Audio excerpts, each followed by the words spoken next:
Sports Radio 66 WFAN, home of the Mike and the Mad Dog program, weekdays from 1 to 6 p.m., and proud sponsor of the official 1996 World Series home video. Minnesota Twins Brad Radke.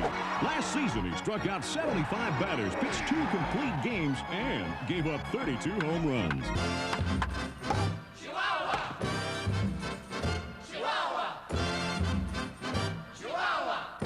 All new stats, all 28 ballparks. Sega Sports World Series Baseball 2. Authentic as Wrigley, real as Radke. Chihuahua! It's coming. Witness the weird, the wild, the wacky. Learn the shocking truth about the game behind the game. See first base transformed into cyberbase and baseball pranks that will curl your toes. The hitting, the spitting, the hot dogs. Watch In the Zone, a baseball show for the Fox generation. In the Zone, Saturday following Fox Kids. Frank Thomas, the Big Hurt. Nails it to deep left. Barry Bonds. It's out of here. Ken Griffey Jr. Holy cow. Albert Bell. That's it. That's it. Hey! Major League Baseball home video presents Super Sluggers. All of Major League Baseball's big boys of bash come out swinging in this power-packed new video. You'll meet the meat of the order and marvel at their majestic home run heroics. Goodbye, good night, home run, game over. It's gone.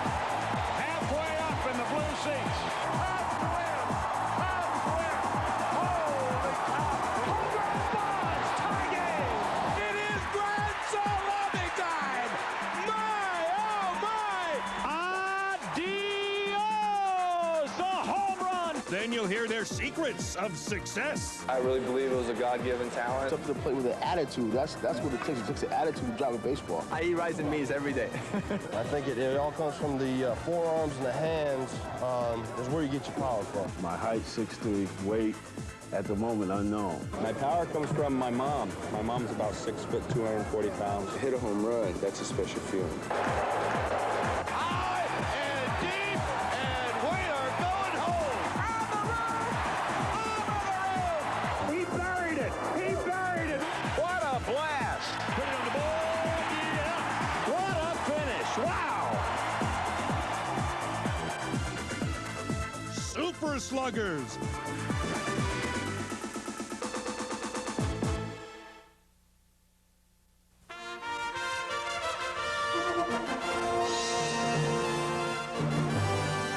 Good afternoon, baseball fans. This is Mel Allen greeting you for the final game of the 1952 World Series. It's fairly cool today. It's top coat weather. But you can be sure that as far as those men on the diamond are concerned, it's mighty hot.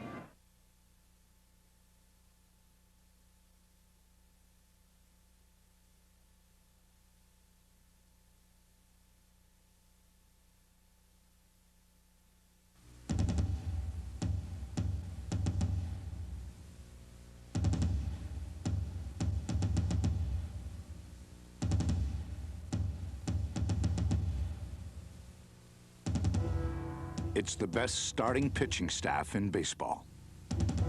Took the Braves to the postseason 5 straight times. Its mission this year, a simple one. Keep the world title in Atlanta. After winning the National League East with ease, the Braves disposed of the Dodgers in the division series. Into left field. Andrew Jones. They're going back to the National League Championship Series. Let's go, boys, come on. There, against the St. Louis Cardinals, they encountered their first bump in the road when they fell behind 3 games to 1. A ball and 2 strikes on Grissom. Ball game. The month of September showed the Atlanta Braves had feet of clay. That clay now may be starting to crack. You know, it's shocking. You know, I'm stunned. You know, I can't believe what just happened. But The fact of the matter is, we got to put this behind us in a hurry. It's going to be difficult to do that, but you know, we're gonna see what this ball club is made of.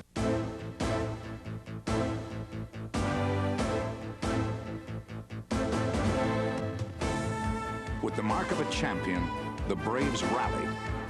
Grissom and Lemke come home, and in the first inning on a single and 2 doubles, the Braves take a 2-0 lead.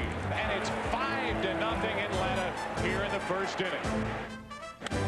Line drive, base hit, that makes it 7-0 here in the second.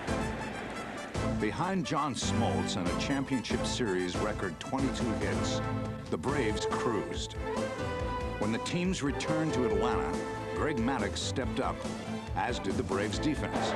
Into center field, falling in a hurry. Grissom, the dive and the catch. Maddux gets any help, watch out. In Game 7, Tom Glavine excelled on the mound and at bat. Into left field. Can't get it. That will empty the bases. 6-0 Atlanta. Glavine has faced the minimum through 5. Braves by 10. Hit a ton to left. 13-0 Atlanta. Here comes Atlanta, New York. Am I surprised that New Yorkers are excited about the World Series being here? No, I'm not surprised about anything. First of all, it takes a lot to surprise a New Yorker. The World Series being here is not a surprise. You want to surprise me? Go finish fixing the Queensboro Bridge. That'll surprise me. For the first time in 15 years, the Yankees were back in the World Series. Of course the World Series belongs back in New York. They've had a great year, and they really deserve to be where they are. A no-hitter for Dwight Gooden. Rivera makes the catch to end the game. Yankees win. Yankees win. It's tremendous excitement around here. I can feel the excitement. I couldn't be more excited. Excited right here. Right in the ticker. The Yankees won a lot of hearts in the summer of '96, with a likable cast that included rookie shortstop Derek Jeter and pitcher Andy Pettitte, who with 21 victories led the American League. The bullpen was baseball's best, just the way New Yorkers like it. New Yorkers got an attitude, you know? In the division series against Texas, one man stole the show. Man, the MVP. Bernie Williams turns. This ball is pretty well hit. He's at the track. He's at the fence. And he makes a tremendous leaping catch. And the Yankees are moving on to the ALCS. Where the Yankees had fate and fans on their side. I just think it's been a long time coming, and there's just nothing like Yankee fans. I mean, you know, they're the best. Tarasco going back to the track, to the wall. And what happens here? He contends that a fan reaches up and touches it. But Richie Garcia says no, it's a home run. And here's a drive to left. It's mighty high, it's mighty far, and good night. A bouncer to deep short. Jeter, long throw, diving is Cow. The World Series being here, it belongs here. And the Yankees win the pennant. And it's the first time that Joe Torre has been to the World Series.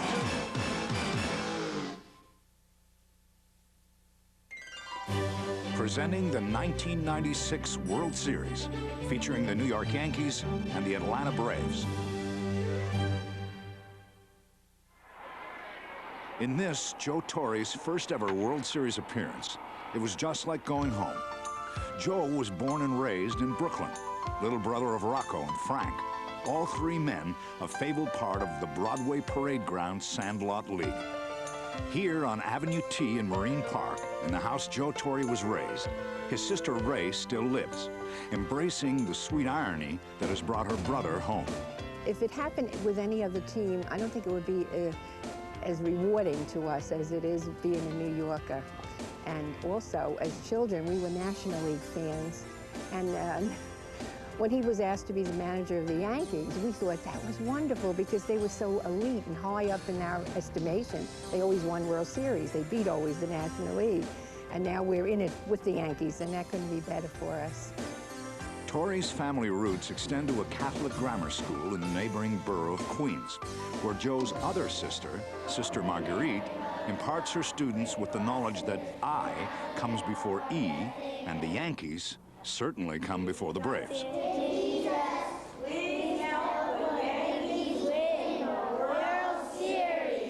I pray, as I do with the children, that the Yankees believe in themselves, that they get up knowing they can do it. The talent is there. God is not swinging the bats. To believe in yourself, to me, is the greatest thing that we can do for the children at school, that the Yankees can have. Because once you feel good about yourself, you know you can do it, you do it. But leaving nothing to chance, Sister Marguerite's students have also come up with a good luck charm for Tori and the Yankees. Our love to you, darling Joseph. We love you, God bless you, and go Yankees! Go!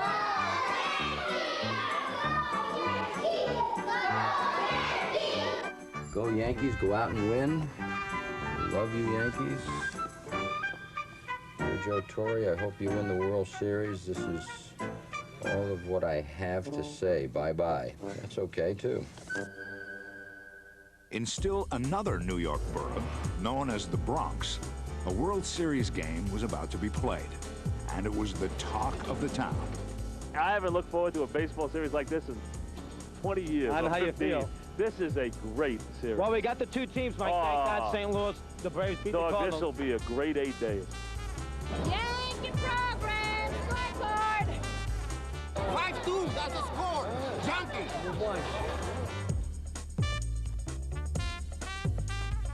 Let me ask you something. Can I borrow that shirt? I gotta wax my car tomorrow. Nah. That's the nicest thing anyone said to me so far today. Bullpen? Our bullpen's the best in Major League. 2-1. Here's what you're gonna hear, ready? It is hard, it is far. It is hard. See ya. It is hard. It was the first World Series game at Yankee Stadium since 1981. And the Yankees' first 20-game winner since Ron Guidry had more than just a week's rest on his side. We blessed, Monsignor and I blessed Andy Pettit's arm. He's got to do wonderful things tonight. Ah, but he'd be facing Mr. Wonderful for the Atlanta Braves, John Smoltz, who led the National League with 24 wins. Smoltz is the proud owner of an 8-1 postseason record. But in the first inning of this game, a walk to Bernie Williams was followed by still another. Runner goes, ball 4. Back-to-back walks to the Yankees in the first. Well, I definitely had too much juice early. I mean, I was pretty fired up to start, and I got the first 2 guys out, and I was starting to feel comfortable, and then I started to overthink a little bit and overthrow, and created a little problem for myself, which I'm not real comfortable facing Cecil Fielder with runners on. There's always the potential for something big with Cecil Fielder, but his presence simply enhanced the challenge for Smoltz. Sometimes knowing what a guy's capable of doing, you tend to get a little excited facing a guy and you want to get him out, and 50 home runs just pops up in your mind. He's going Northern. He's going Northern. He's going Northern. He's going Northern.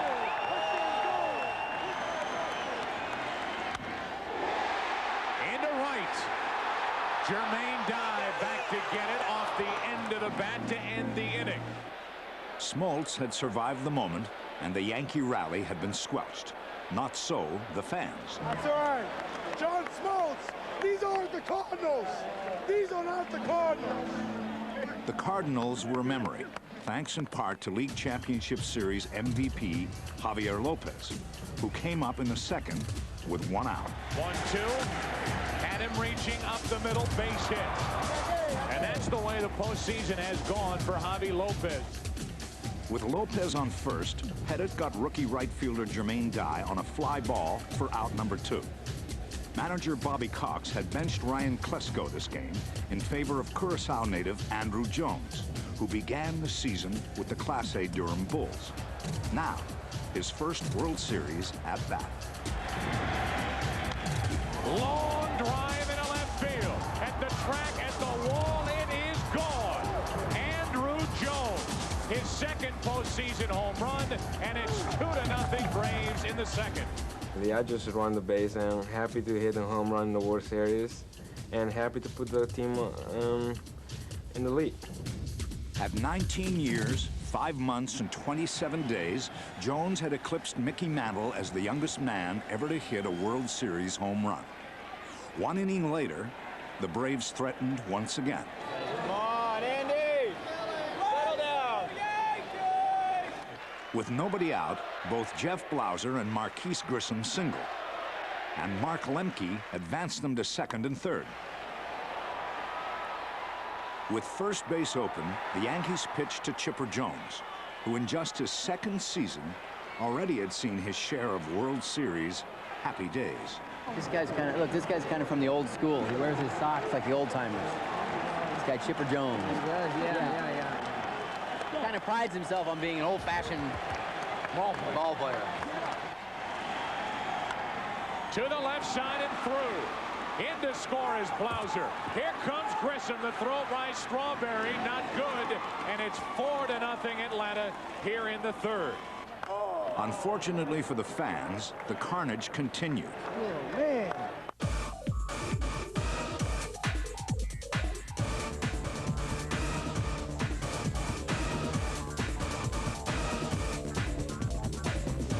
A stolen base, another hit, and a walk to Lopez brought Torre from the dugout, and an end to Pettit's night. It was just location. You miss your spot, you're going to get hurt, especially against you know, a ball club like the Braves. So the thing you have to do, if you're not an overpowering pitcher, is make sure you have your command. And Andy didn't have his command the other night, and he paid the price. Brian Boehringer inherited a 5-0 deficit. With 2 on and 2 out, the man of the moment had his second World Series at bat. 30 minutes older, 30 minutes wiser than his historic first at bat. Incredibly, Jones became the second player of any age to homer in his first 2 World Series at bats. 2-run homer, a 3-run homer, and all of a sudden, it's 8-0 Atlanta here in the third. Imagine Yankee Stadium, the World Series, 19 years old, back-to-back home runs. Curaçao's national treasure could barely conceal his joy. But there was no joy in the Bronx. Killing us, they're killing us. And in the 5th, Fred McGriff made it clear to all who could hear that it was over.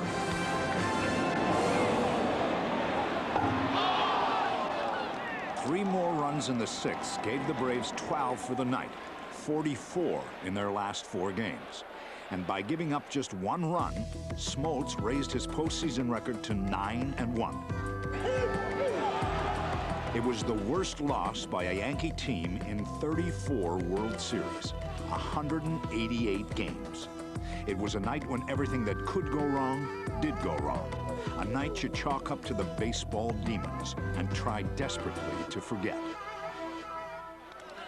For this man, surpassing Mickey Mantle on Mantle's birthday no less, 'twas a night to press firmly in the scrapbook. Now, Game 2 beckoned. They'll be okay. They're going to bounce right back. We're a come-from-behind team. You know that. We'll be okay.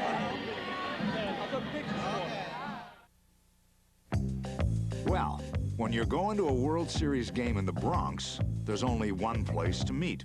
Under the bat. This is where we meet, under the bat. Everybody meets at the bat. So all I got to do is yell out, Anthony, Anthony, because, you know, that's his name.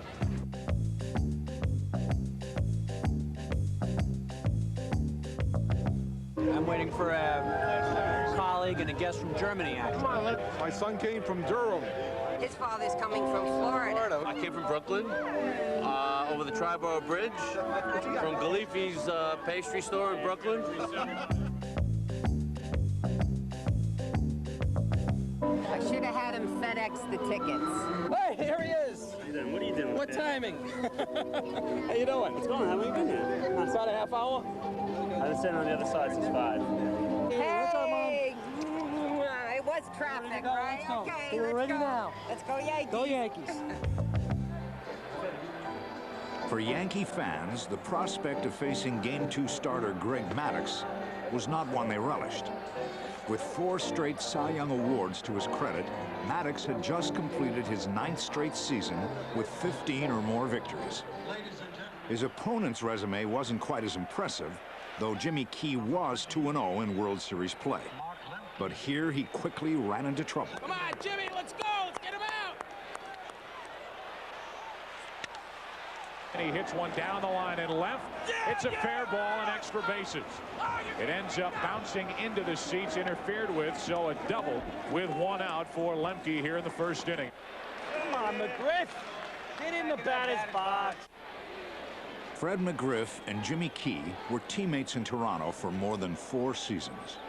He knows me, I know him. I know he's a quality pitcher. I've seen him face other guys before. I know from watching him on TV how he works the ball in and out, and he's a great pitcher. But a pitcher is only as good as the corners he keeps. And early on, some key calls weren't going Jimmy's way. Can't catch the corner. It's 3-1.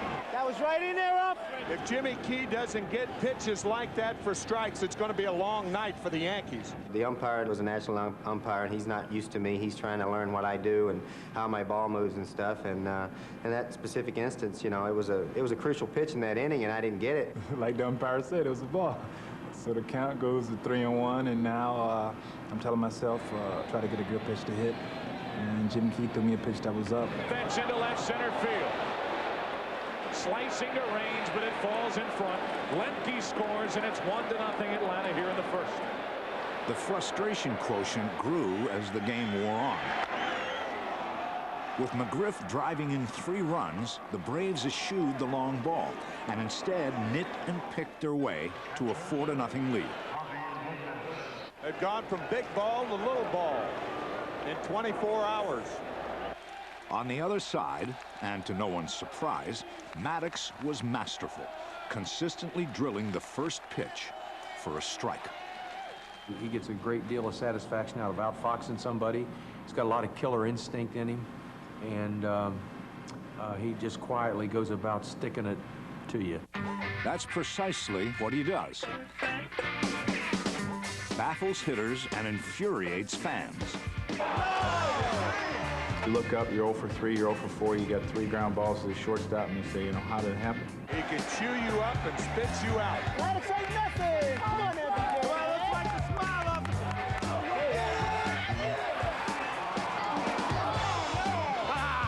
Nothing's going right. You know, I always stick to the reasons why I'm good, and one of those reasons is because I pitch in. And, you know, regardless of where you're playing or who you're pitching against, you have to pitch to your strengths. Come on, Mariano. Mariano, please. Oh, lame, very lame. Enjoying the show was Greg's father, Dave. Oh, Greg, thank you, man. Get the first pass. Who watched his Gold Glove-winning son induce 5 batters to hit the ball back to the mound.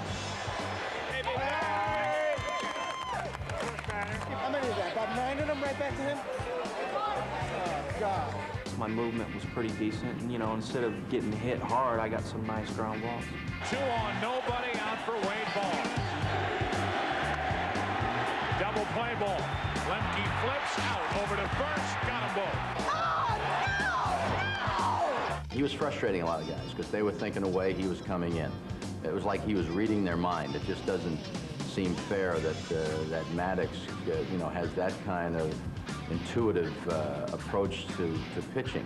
Sometimes I think, where's this guy get all this talent? But I guess he's just born with it. Maddux recorded just 2 outs in the air the whole game. And of his 82 pitches, he threw 62 strikes, including 23 of the last 26. Trailing 4-0, and with Mark Wohlers on the mound, the Yankees were down to their last straw. You can put the hay in the barn, honey. This game is over. On the verge of their first World Series shutout since 1963. Runner at second, 2 out, 4-0 Braves, 9th inning. And the 1-2 to O'Neill. Game over. Got him with a splitter, and Wohlers strikes out the side in the 9th inning. And the Braves wrap up Game 2 after a 12-1 win last night. Game number 2 belongs to Atlanta behind Maddox, 4-0. So the series moved back to the land of cotton, where thoughts of a long series had long since been forgotten. But then, outscoring your opponents 48-2 in the last 5 games is, after all, pretty heady stuff. Nobody do it like Atlanta. Nobody do it like Atlanta. No, go home, Yankees. The Braves. Get the Yankees out of here. Go back north of the Mason-Dixon. Goodbye, Yankees. Last time the Yankees came into Georgia, we did well. Sherman marched to the sea. Atlanta was brimming with confidence, but the Yankees had a new battle plan in store. Darryl Strawberry took over for Paul O'Neill. First baseman Tino Martinez gave way to the big man, Cecil Fielder.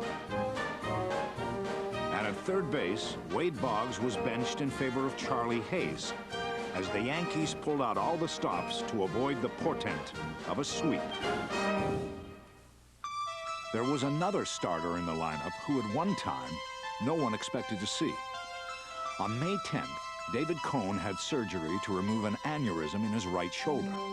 His stunning recovery now put him in the World Series. I'd be lying if I said, that wasn't a fantasy in the back of my mind. And realistically, all I wanted to do was go back and contribute some way, somehow to this team that was going so well when I was out. But in the back of my mind, you always think, maybe I could be the guy. Maybe I could, be a guy that could be a turning point in a World Series or get a World Series start and have a big night. And, without a doubt, that was in the back of my mind. He'd be facing Tom Glavine, who won the clinching Game 6 in the 1995 World Series by shutting down Cleveland 1-0, earning the series MVP. This would be Glavine's 7th World Series game. Yet from the start, he was just a little shaky. 1 out, no score. Here is Bernie Williams, 0 for 7 in the World Series. It was the first time that I faced Glavine. He completely surprised me. I knew that he was going to throw away and he was going to try to throw his changeup for the most part, but he came with 2 fastballs in, and the second one was with 2 strikes. He was too close to take. Up the middle of base hits. Raines comes in to score, and the Yankees score first here in Game 3. It was very important because of the fact that we haven't been scoring too many runs in the first 2 games of the series, and I think it was very important to, let them know that we were still alive and that we weren't intimidated. But Cone also had a rough beginning. His first inning began with a leadoff single by Marquise Grissom. Back in Game 2, Atlanta used the sacrifice bunt to perfection. But here, manager Bobby Cox chose to let Mark Lemke, the man they call Little October, swing away. Runner not going to Fielder. Out at second, got them both. Nicely turned, 3-6-3. Well, that was huge. That was probably the play that got me over the hump a little bit. I know we scored early in the top of the first, which helped a lot, and then Lemke hit the ball pretty hard. If that ball gets down the line, it might be a double, second, third, nobody out, and Cecil makes a great pickup on it. Cecil's got great hands at first. If he gets to it, he'll catch it, and turned it quick, and that really kind of settled me down and got me over the hump. It also seemed to relax the Yanks. For once, they held the lead. They also had a rally in the top of the 4th, thanks to an error, a walk, and a deep fly ball. Come on, Tommy! It's first and third, 1 out for Darryl Strawberry. Left side base hit. In to score is Williams, and it's 2-0 Yankees here in the 4th. Here we go. Cone's father, Ed, and his brother, Chris, knew how much David would like to help his cause. Hey, he loves this stuff, you know it? He got his chance with 2 out. All right, Cody. That's what they got him for. They got him for his bat. And now it's bases loaded, 2 out for Cone. They're this close to breaking loose here, scoring a bunch of runs. This close. To the left side, great play by Chipper Jones. That saved 2. The Atlanta defense held the Yankees' lead to 2-0. In the 5th, with Tim Raines on first and 1 out, the defense came up big once again. Into right, well hit. Andrew Jones back at the wall. What a catch. Now they have Raines Runners off first. Double play. The Braves weren't giving an inch, but then neither was David Cone, a big-game pitcher who was pitching the game of his life, trying desperately to keep the Yankees' World Series hopes alive. He's working him over tonight. He's got some good stuff. Come on, Coney, put him away. That's tough. That's tough. That is tough. Good job. Good job, Cody. Nice job. Cone shut the Braves out until the 6th inning, when his counterpart, Tom Glavine, led off with a most patient at-bat. I think him and David are buddies, you know? Not right now. Not right now. 3-2 to Glavine, a leadoff walk.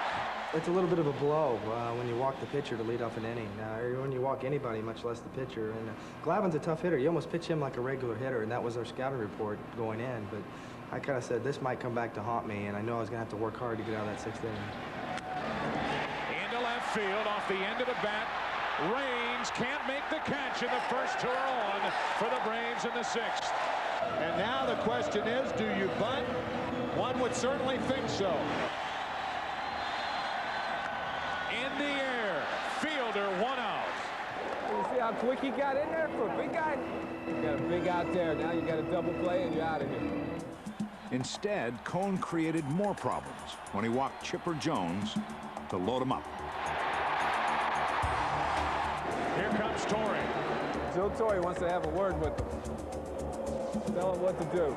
Well, he got about as close as he could get, almost nose to nose, and sort of implored me to be honest with him. He said, you understand the significance of the game.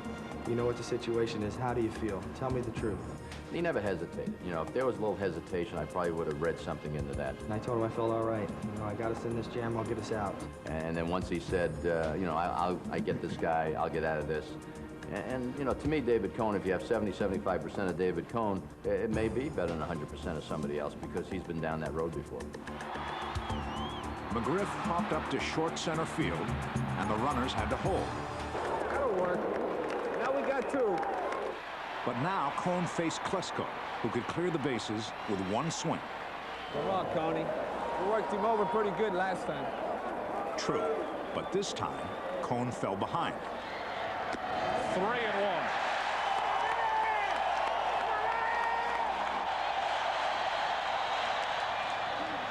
And he's full with Ryan Klesko at the plate. 2 outs, boy. This is it right here. This is all the tension coming out of this one. David Cone cannot believe that was called ball 4.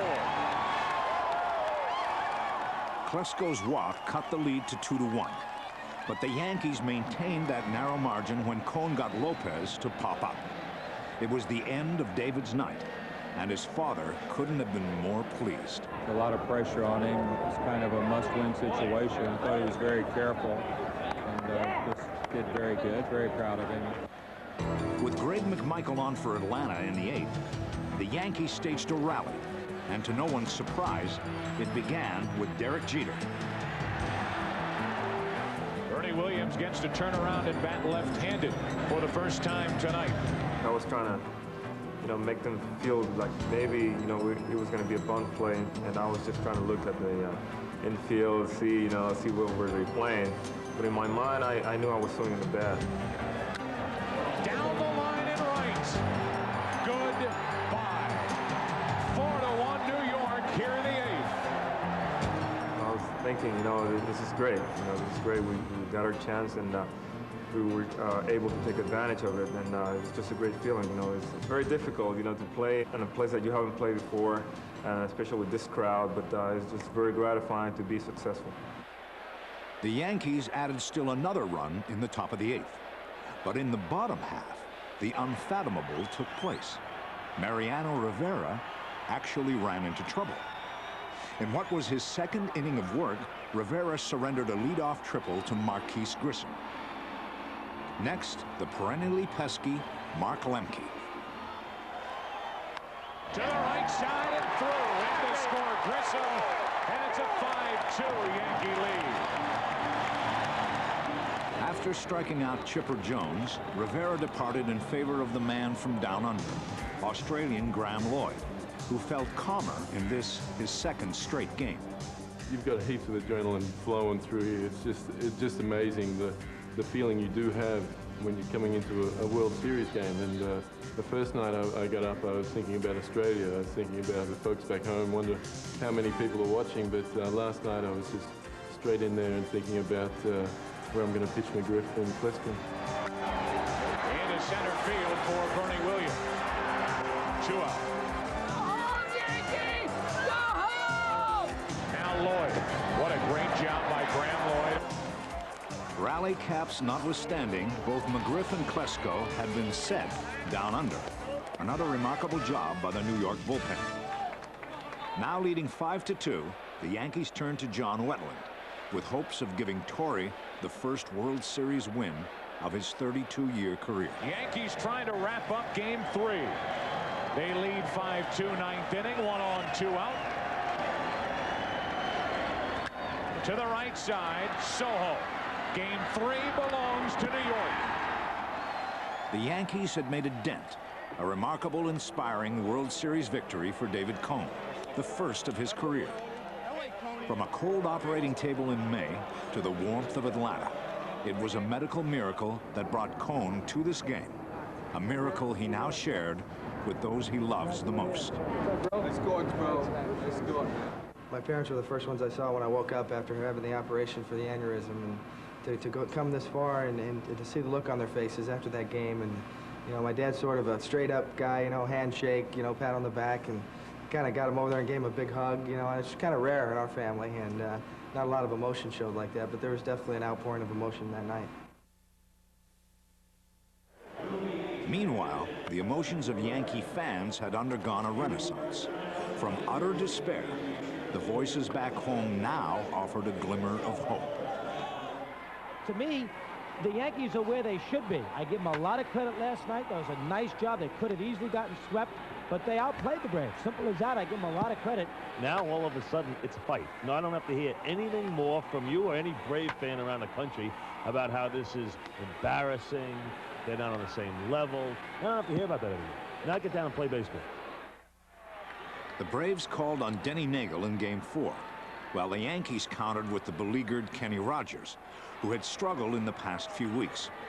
After a 1-2-3 first inning, Torre's number 4 starter became his number 1 concern, as the Braves came to bat in the second.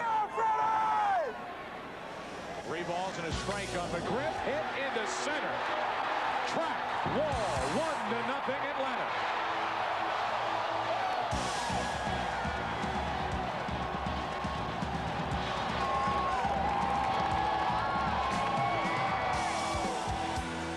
Kenny's troubles were far from over. With runners on first and third, after 2 walks and a fly ball, Cox called for a little pressure, with the bat-steady Jeff Blauser at the plate. Squeeze play. It was on. It works. Nobody covers first, and it's 2-0 Atlanta. Nagel moved the runners to second and third, and with the chance to give Atlanta a 4-run lead, Marquise Grissom. There it is. In to score is Jones. In to score is Blauser. Down to second, Grissom. 4-0 Atlanta.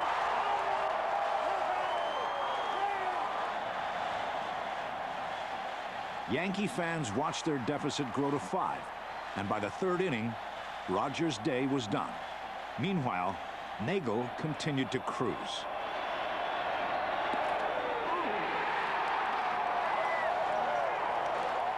Through 5 innings, Nagel was superb, and the Braves were smelling blood. The Yankees had gone deep in their bullpen by the bottom of the 5th, when Atlanta put 2 runners on with 2 out for Andrew Jones. Runners will go with a 3-2 pitch. To third, Hayes can't make the play. Here comes Chipper Jones. Jones scores, and it's 6-0 Atlanta. Yankee fans had hit bottom, 6-zip against the world champs. This game's history. We don't need to chant no more. A sentiment that the Yankees team didn't quite agree with. Well, we've pretty much been coming back all year. I mean, we've had plenty of come-from-behind wins in the playoffs, but anytime you play against a team like the Braves, you'd like to come out, you know, and try to get a lead. But we were down 6 runs, and I still felt that we had a chance to win if we, you know, got to Nagel and you know, got in their bullpen. I thought we might have a chance. Jeter's faith received a boost when he led off the 6th with a foul ball that had destiny written all over it. Right side, tough play, and nobody will get there. Right field umpire got in the way. I think he was more concerned with staying out of the way of Fred McGriff and Mark Lemke and didn't realize that Jermaine Dye was coming in right behind him. Well, the reason it wasn't caught because the umpire froze like a statue out there, and, you know, Dye makes that catch easy. I don't know. You know, it's a 3-man conversion. You got a second baseman coming out, a first baseman, and obviously there's a right fielder playing somewhere, and it cost us an out. He catches the ball routinely chin high, and I like to believe in my own mind that they don't score that inning. I had sort of a second life, so I just tried to get on any way possible, and actually we made a good pitch, and I just fought it off and blooped it in the right field. Jeter's brush with Providence did not sit too well with Cox. Following a walk to Bernie Williams, the Yankees had 2 men on, no one out, and a ray of hope with Cecil. We got to get a hit here. Okay, your big guy's up, 45. Now a 2-ball, 2-strike count, and Fielder has the advantage. Nagel has to come right at it with 2 on, nobody out. Into right field, base hit, it gets past Dye. Here comes Jeter, he'll score. Headed to third is Bernie Williams. They bring him around. They miss the initial cutoff man. Williams is safe, and it's a 4-run game. Still no one out, and Cecil on second for Charlie Hayes. Now another into right center field to shoot the gap. In to score is Fielder. On at first is Hayes, and it's a 6-3 game. Terrell Wade relieved Nagel and walked Strawberry. On came Mike Bielecki with a fastball and a prayer. He has 2 on, nobody out. Bielecki gets him for the first out here in the 6th. Got it.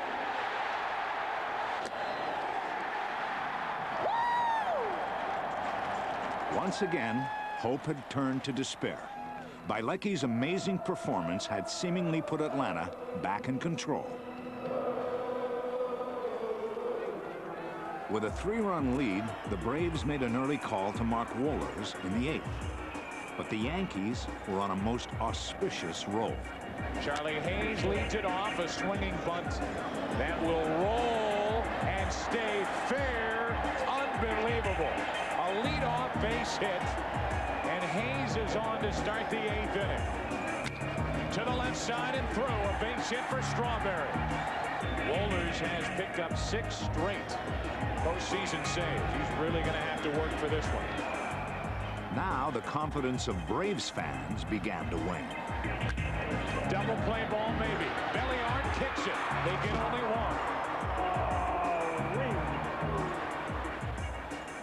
Go figure.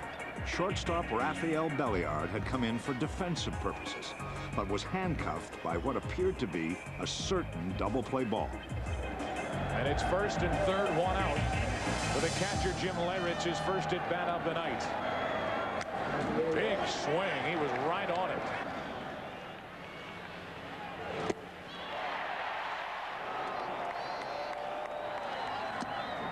And now 2-1 on Leyritz. I think Wohlers is going to the breaking ball too much. If you get beat, you want to get beat on your best pitch, not your 3rd best pitch. This situation right here, this is a game situation. It's almost like Bobby Cox is shaking his head. I believe that no matter what you call, if it's in the right location, he's going to get the hitter out. So even though he's a fastball pitcher, Mark gets a tremendous amount of strikeouts on a split finger and a slider. Another good swing, 2-2. And up to 99 miles per hour from Wohlers. Oh, with the fans on their feet now. A little extra adrenaline, see if he can crack that 100 mark.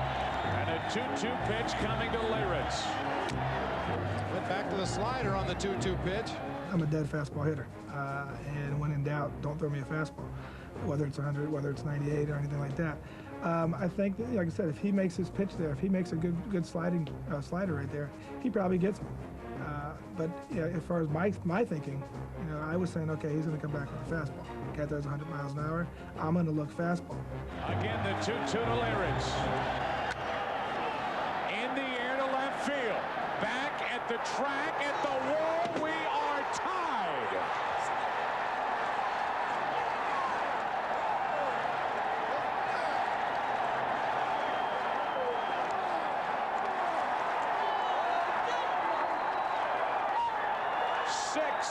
Here in the 8th. And it was a slider in the eyes of Lyrics.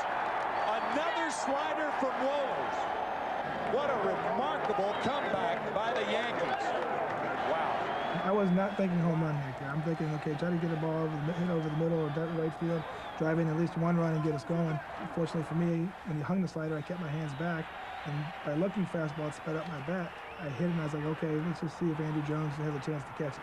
When I saw him go up, I thought the ball just barely got out. When I watched the replay, I noticed it hit the back wall and it got out pretty good. But until I hit first base, I wasn't 100% sure it was going to get out. Tied at 6, the game entered the 9th.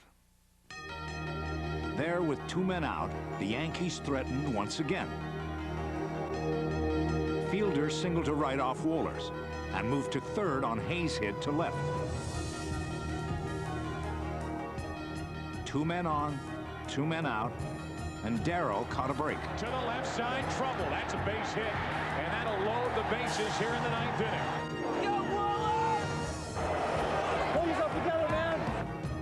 So now, with the bases loaded, Mariano Duncan gave Braves fans a moment, well, to die for.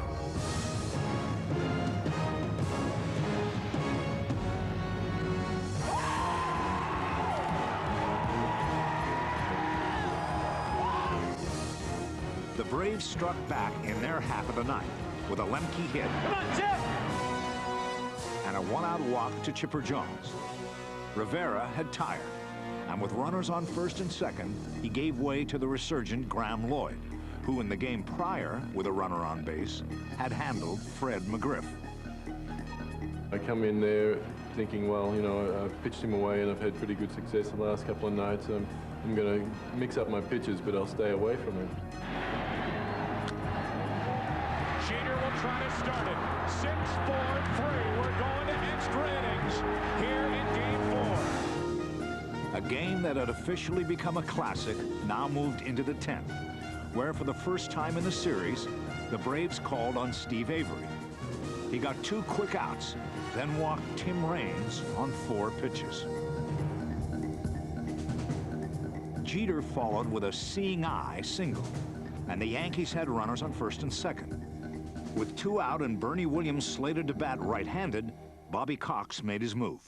Bernie Williams is the one guy that our scouts and everybody in the baseball world, if you can pitch around him, do it. Don't let him beat you. Atta baby, walk him!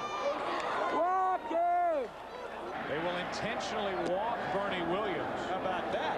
And with 2 out, the bases will be loaded. And the last bullet for Joe Torre on his bench is Wade Boggs. Come on, Stevie! He's liable to take a couple of strikes. That's the kind of guy Boggs is. Here's strike 1. Come on, Wade, this is it! Strike 2. 2-2.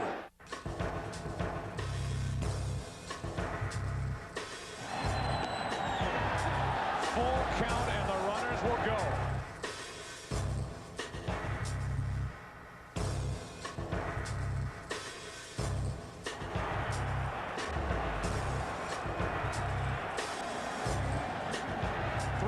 Pitch. The Yankees take the lead.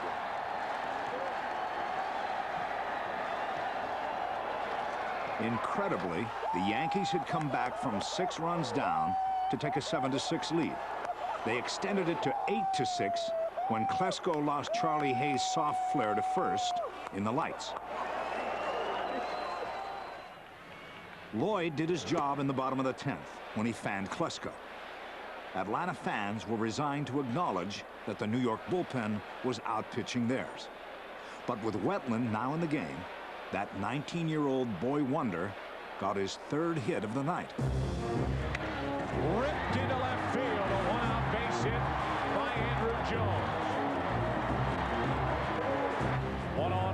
tying run at the plate, Jermaine Dye. Runner goes and Dye hits it into deep left field. Got under it. Range is there. 2 out. Now the Yankees playing behind the runner with a left-handed batter, Terry Pendleton at the plate. Jones will walk down to second. Pendleton shoots it to deep left. Range is there. Falling as he catches it.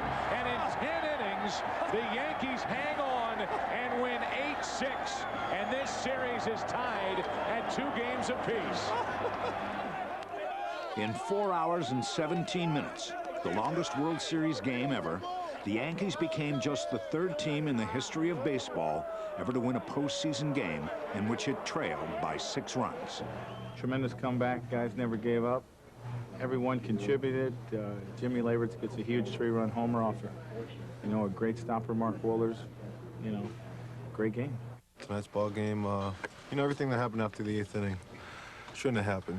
Tonight's ball game is, should be put on my shoulders. I lost it. I blew it. I got a job to do. I get paid a hell of a lot of money to go out there and shut them down when Bobby hands me the ball. And tonight I just didn't do it. But, you just forget about it as quickly as possible because you got to come right back out here tomorrow. Farewell, Fulton County Stadium. This is the last day that you'll see this stadium live in action. As Atlanta closed the stadium, the talk before Game 5 was still of the Jim Leyritz home run, one of the most important home runs in Yankee history, and how it promised a trip back north. Oh, back to the Bronx, you gotta go. We're going to the Bronx Zoo. Brother, they're going to be fired up in the zoo come Saturday. I think that would be the advantage for us to go home, 3-2 because, on Saturday, that place is going to be rocking. I think it'd be to our advantage with a home team. I would definitely love to go home 3-2 us. But of course, John Smoltz stood in the way, and the Game 1 winner seemed even more focused than usual.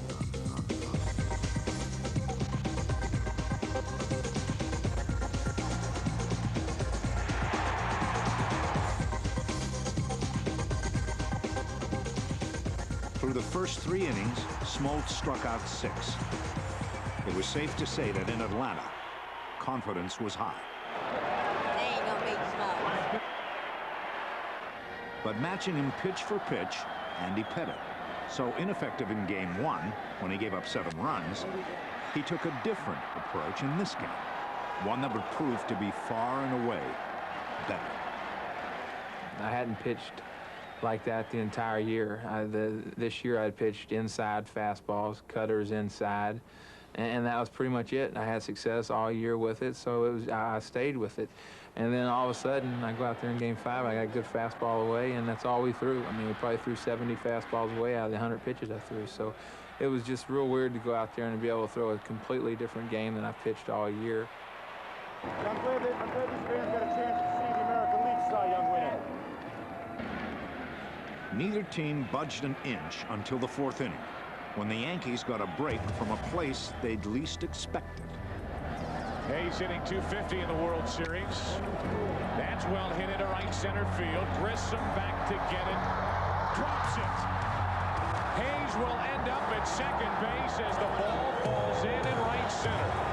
I think Jermaine Dye shielded Marquise Grissom. And I don't think Grissom had a full view of the ball. Grissom's error put Bernie Williams in a sacrificial state of mind. And with just 1 out, the Yankees had a runner on third, the first man to reach third for either team. Very good, very good. Smoltz needs a strikeout here. Only 1 out. Smoltz is going to I told you we're going to score a run. Let's go, Yankees! Runner at third, 1 out, no score, 4th inning. This has got to be a patient at bat for Cecil Fielder. Remember, he is vulnerable to the high fastball. Fielder down the left field line. It's fair. Up against the wall. In to score is Hayes. Down to second is Fielder. He's in with a double. And the Yankees take a 1-0 4th inning lead. We got one.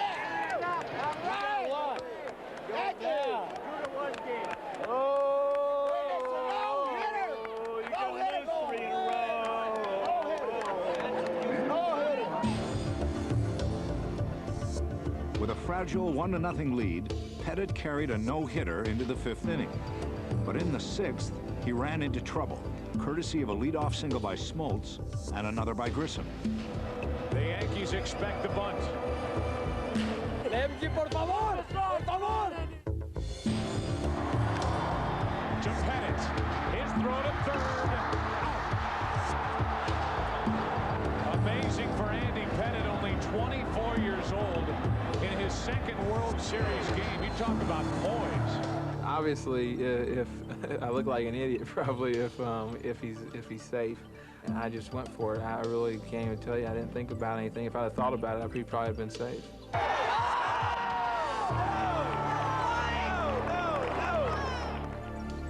Then, so quickly, it was over. Now Jones back to Pettit. You want more poise? 1-4-3. Inning over, and the Yankees hold on to the lead. After 6, 1-0 New York. It was the kind of battle Cy Young would have loved. Smoltz would leave in the 8th after striking out 10 and allowing 4 hits and 1 unearned run. He'd later call it the best game he ever pitched. After 31 years of baseball at Fulton County Stadium, the finale was living up to its billing.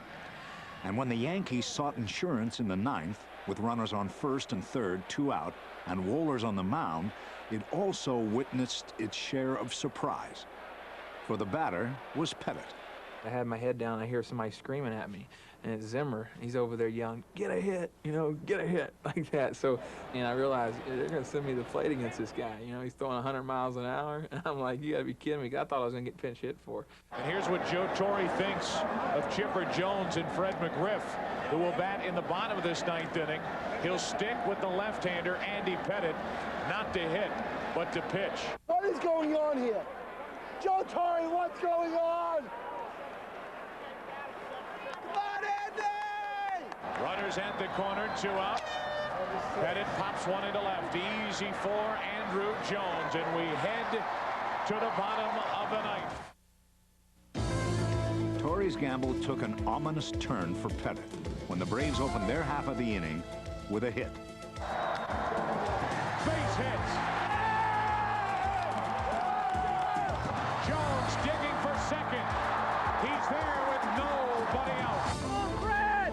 Oh, do it, Fred! Come on, Fred! To the right side, the runner advances to 3rd, and Martinez will take it himself. 1 away. And here comes Joe Torre. It wasn't quite what Torre had hoped for, but as planned, he went to Wetland. Pettit had been all but perfect. 5 hits, no runs. The bad taste of his Game 1 performance now a distant memory. The Braves' rally hopes now turned to Lopez. Right at Hayes. Jones holds it 3rd, 2 out. Wetland now walked the potential winning run and set up a classic confrontation when Jermaine Dye was called back in favor of Luis Polonia. Tying run on 3rd, winning run on 1st. Last chance.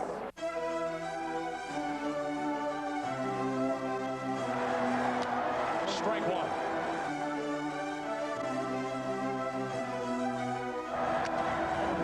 Broken bat, foul ball, strike 2.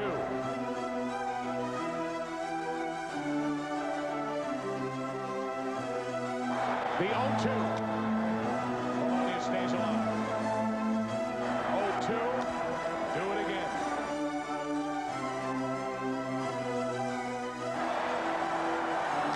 Polonia battling. Runners at the corners, 2 out. Still an 0-2 count on Polonia. What an at-bat.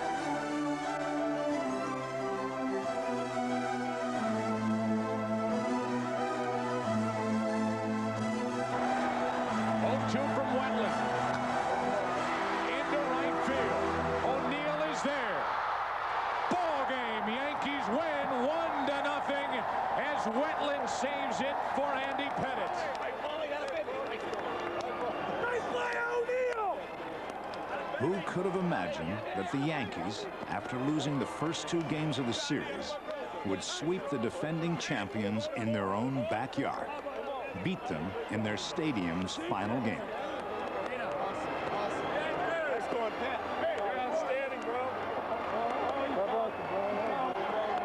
Pettit's first World Series win and Wetland's third straight save made the Yankees a perfect 8 for 8 on the road in the '96 postseason. But only John knows how close he came. I let that go. I said, no. I didn't let it go. I just kind of cookied it in there, you know?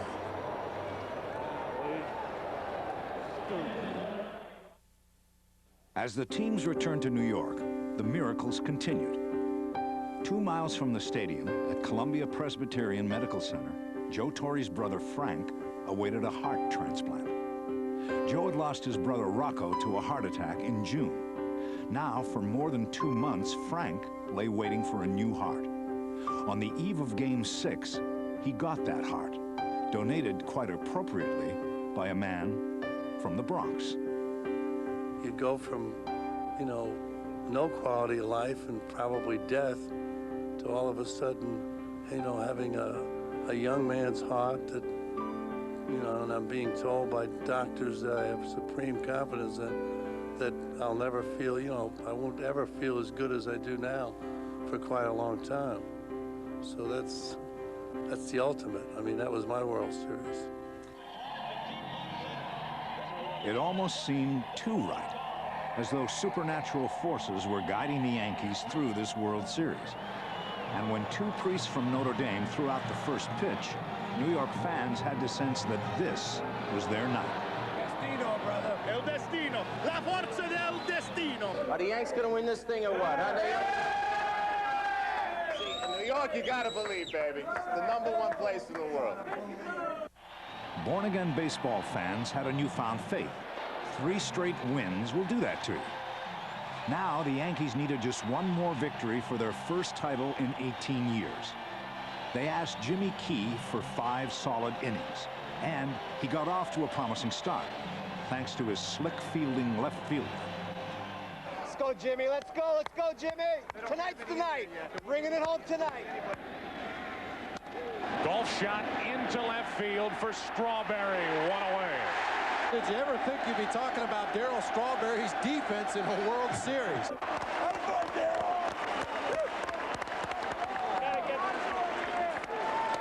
For the Braves, Greg Maddux, who baffled the Yankees in Game 2. His credentials were impeccable, but so what? So he won 4 Cy Youngs. He ain't that good. What he has is what the hitters refer to as late pop. And that's one of the key ingredients of getting guys out.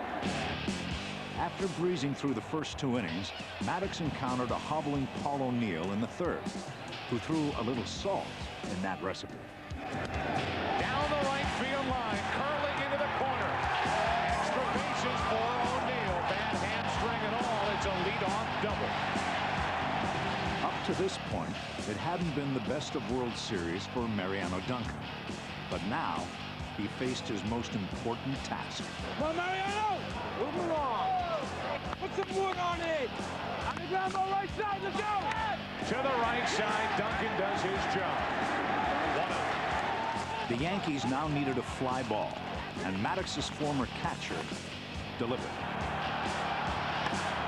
Into center field. That will put the Yankees on top. It's over the head of Grissom. O'Neill scores. Girardi is chugging for 3. It's an RBI triple, and the Yankees lead by 1.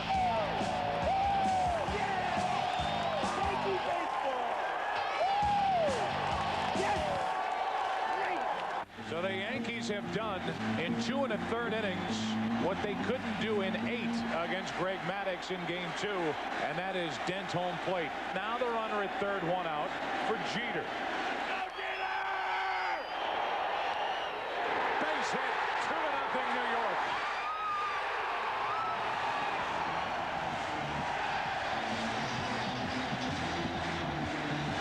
Guys, our booth is shaking.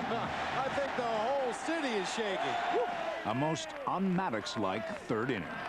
Ernie, Ernie, Ernie, Ernie, Ernie, Ernie. After Jeter stole second, New York's new center field hero sought to ride the Yankee Clippers' coattails. Into right center, base hit. Here comes Jeter. The throw is no good. 3-0 New York.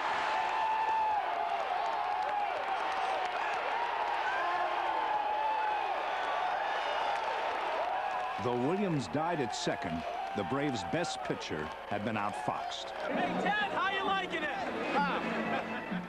In the top of the fourth, Key ran into some tough luck of his own when he walked Fred McGriff with one out. Lopez singled to right, moving McGriff to second, and Andrew Jones then loaded the bases with still another hit to right. Scary. This is scary. Come on, Jimmy! 3-1 pitch. That will force home a run. Come on. Suddenly, Key was missing badly, and the Braves' dugout was stirring. So that makes it a 2-run game, and the base is still loaded, one out for the number 8 hitter, Terry Pendleton. He'll kill you, Pendleton, I'm telling you. Again, Key fell behind. 3-1. Come on, turn two. Jeter steps and throws, inning over. A golden chance for Atlanta. They get only one. Yeah, baby! Let's put him away! In the fifth, another Braves rally was snuffed when Girardi sought to gun down Grissom at second base. The umpire called Grissom out, sparking a tirade from Cox. Before the dialogue was over, Cox became the 6th manager to be ejected from a World Series game, the first since Whitey Herzog in 1985. Still 3-1 in the 6th, Torrey turned to his bullpen after Chipper Jones doubled to lead off and McGriff grounded out, moving Jones to third. Coming into pitch for the Yankees, number 52, David Weathers. Very aggressive, comes right at the hitters.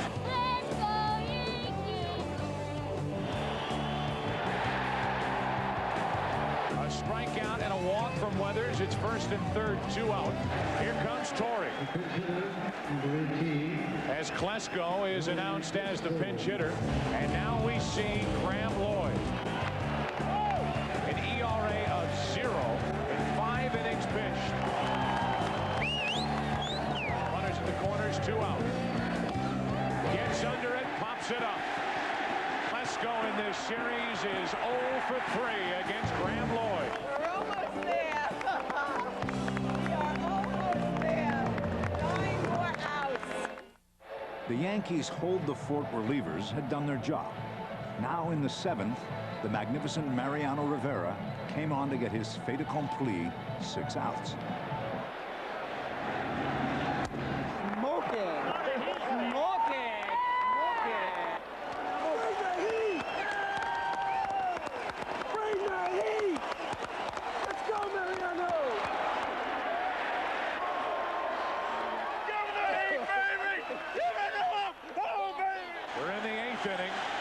Rivera trying to get it to the 9th inning, and John Wetland. Vintage Rivera. 2 innings, no hits, no runs, no sweat. If this was a team of divine destiny, it was time for the savior. John Wetland takes over. He has 5 saves in the postseason, 3 in the World Series, and the Yankees are 3 outs away from their first World Championship since 1978. Let's go Yankees! Let's go Yankees! Andrew Jones. Let's go Yankees!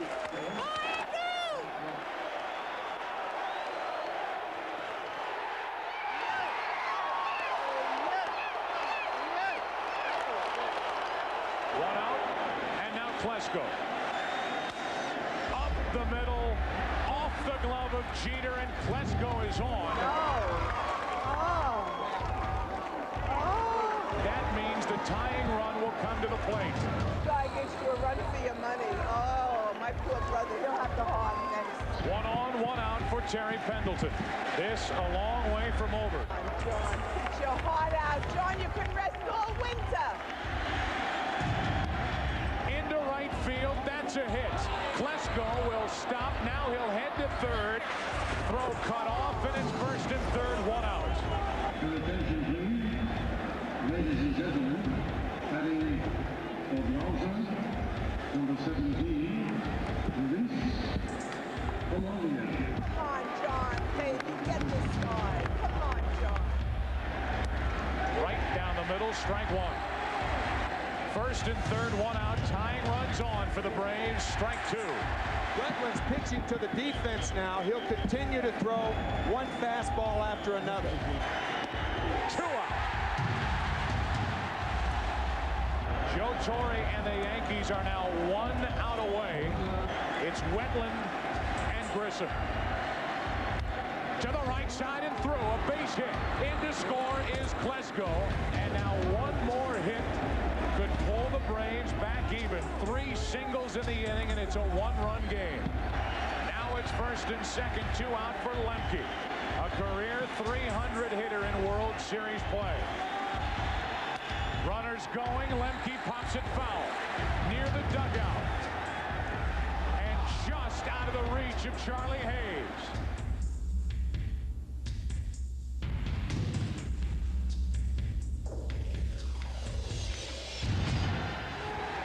Another chance to the left side. Hayes waits. The Yankees are champions of baseball.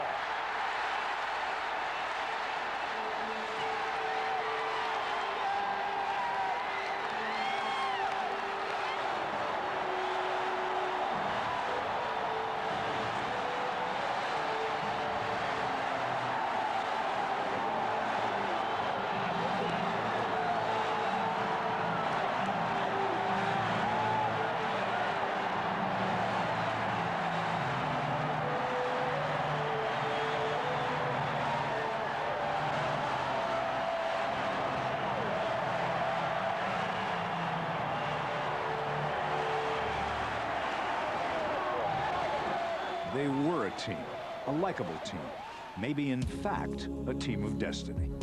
Each player and coach with his own tale to tell. They were out-hit, out-homered, and outscored, but because they were a team, they won. And when they took that spontaneous lap around the house that Ruth built, even the most hardened Yankee foe had to crack a little. Imagine 23 world championships. No team in any sport has more.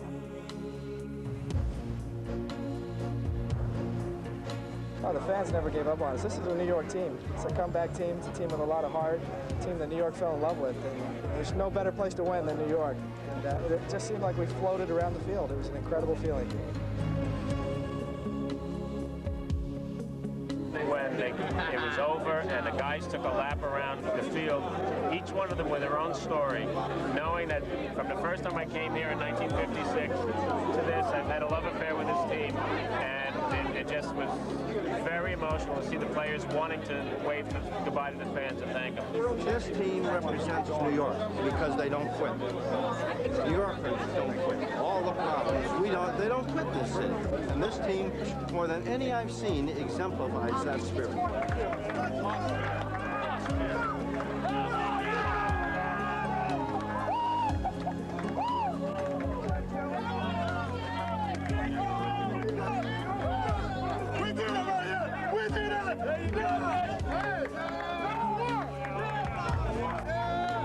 Well, what happened yesterday and what happened again today, I can't tell you. Nicky, baby!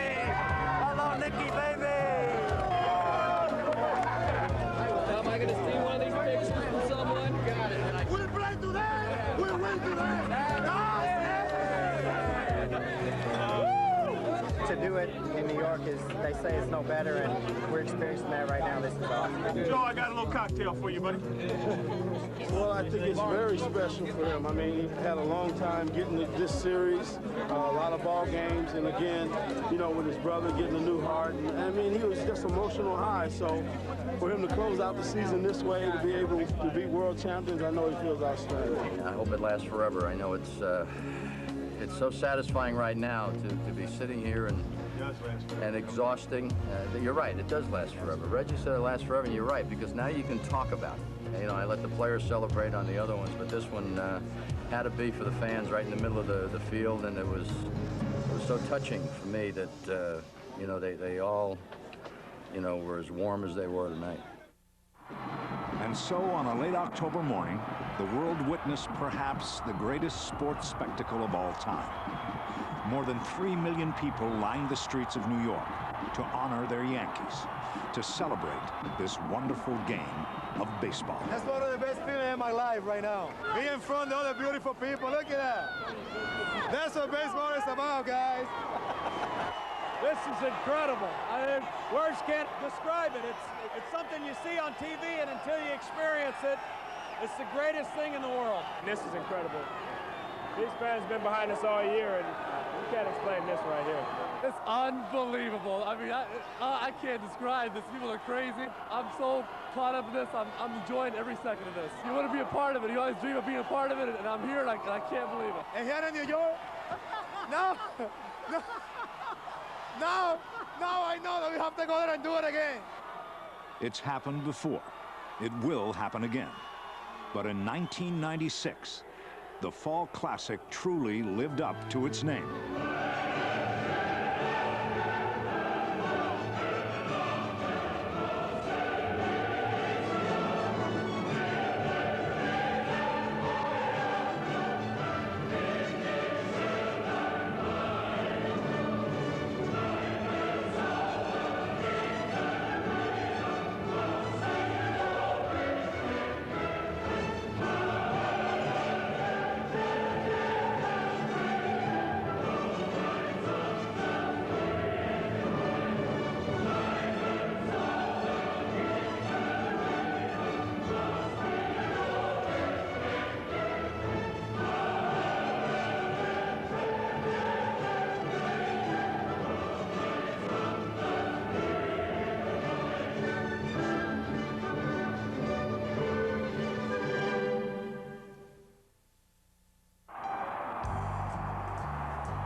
I'm so proud to be a Yankee, but most of all, I'm so proud of you fans. Because you talk about the greatest spectacle in sports history, that ticker tape parade was the greatest sports spectacle ever in the history of sport. Thank you. I was wondering why it took so long for me to get to a World Series.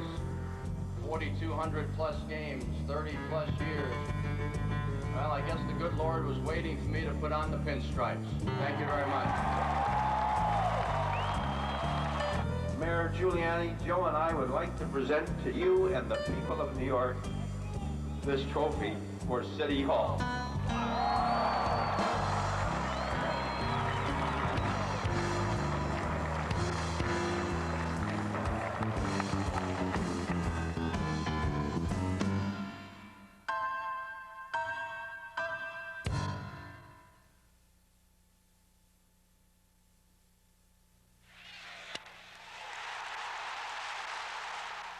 We're a piece of the excitement of the 1996 World Series champions with the official World Series champion cap, World Series champion t-shirt, and World Series champion sweatshirt from Starter. To order, call 1-800-PRO-TEAM. Supplies are limited, so call now. 1-800-PRO-TEAM carries the best selection of Starter Major League Baseball apparel, the same stuff the pros wear on the field. The Starter lineup includes the Star Fit Cap, a closed-back cap that comfortably stretches for the perfect fit. The Dugout Jacket, the choice of Major League players and coaches for those cool evening games. The Player Tees that feature your favorite player's name and number. And the official polo shirts, perfect for every game of your active life. Call now for more information and a free full-color catalog of authentic team apparel. Available for every team and every size. Remember, the number to know to look like a pro is 1-800-PRO-TEAM. New from Major League Baseball Home Video. It's This Week in Baseball, 20 years of unforgettable plays and bloopers. Since 1977, This Week in Baseball has dazzled you with amazing plays and hilarious bloopers. Now all these plays are in this incredible video. So batten down the hatches, they're coming your way. There's 2 men at third. The throw to the plate is in plenty of time to get 1 and get 2. Diving play by Ozzie. Oh, look out! It's got it! Makes a great catch! Can you believe it? What a catch by Alamo! You gotta be kidding me. Catcher may not make it alive. I love you, man. And I mean that. Well, blows me down. Oh, he's in pain. Look at him! That cat is baby! Get the dirt out, and all of a sudden he unbuckled his pants and they fell down. And it's out of here! This amazing videotape is a must for baseball fans of all ages. This Week in Baseball, 20 years of unforgettable plays and bloopers. Now available where videos are sold.